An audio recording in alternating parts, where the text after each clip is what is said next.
I work as a delivery driver for a local restaurant in my city. As a student, this is one of the few jobs I could choose from. Some of my friends also work here, but we're all delivery drivers, so even when we have the same shifts, we don't really see each other. This happened last December when I took some extra shifts leading up to Christmas. That night it was snowing quite heavily, making deliveries take longer than usual and also getting more orders than usual. I'm not too stressed about the job, although working non-stop for hours is not exactly fun. At 9:30, I took the next order to be delivered and got into my car to check the directions. I had 2 orders and their houses were only 5 minutes apart, but quite far from the store. They were 15 minutes away, which in weather conditions like this felt more like 25 minutes.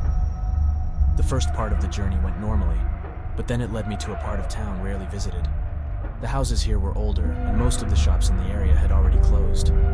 No one ever came here unless they lived here because the environment was outdated and not up to current standards. After 20 minutes of driving, I entered one of the neighborhoods and headed to the first house.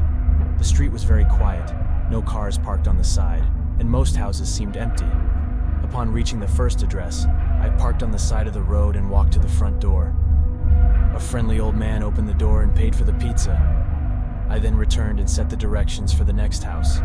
It was in the same neighborhood, but I realized as I drove that it took me deeper into the neighborhood where there were fewer houses and more space between them. When I reached that address, I couldn't see any other houses around. Just trees surrounded the area. Again, I parked on the side of the road and walked to the front door. I knocked and patiently waited on the porch. The weather was quite cold and the snow made my clothes wet. Finally, after 1 minute, the door opened. A middle-aged woman who looked like she had just woken up appeared.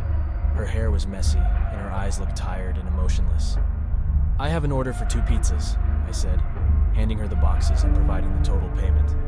She took the boxes and placed them on a table beside her, then asked me to wait for a moment to get the cash. 1 more minute passed before the door opened again. She began sorting out some money and counting it slowly while trying to add it all up. There was something strange about her, hard to pinpoint what made it odd, but everything she did felt very peculiar. As she struggled to count the money, she started making small talk with me, asking about how my day was and so on. I responded politely, but everything felt very strange, as if she was looking for reasons to waste time. At one point as she was talking, I glanced back at my car just to distract myself briefly from the uncomfortable situation. However, I quickly noticed a man standing right next to it. He was looking into the window and doing something to the door, but when I looked back at the woman, her expression turned into anger. I only realized everything too late as she grabbed me and started yelling at the man near my car. The man turned around and began running towards us while the woman tried to pull me into the house. I pushed her away and broke free. Then instinct took over and I ran into the woods.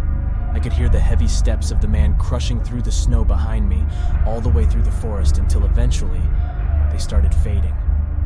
After 2 minutes of running, I stopped for a moment to catch my breath.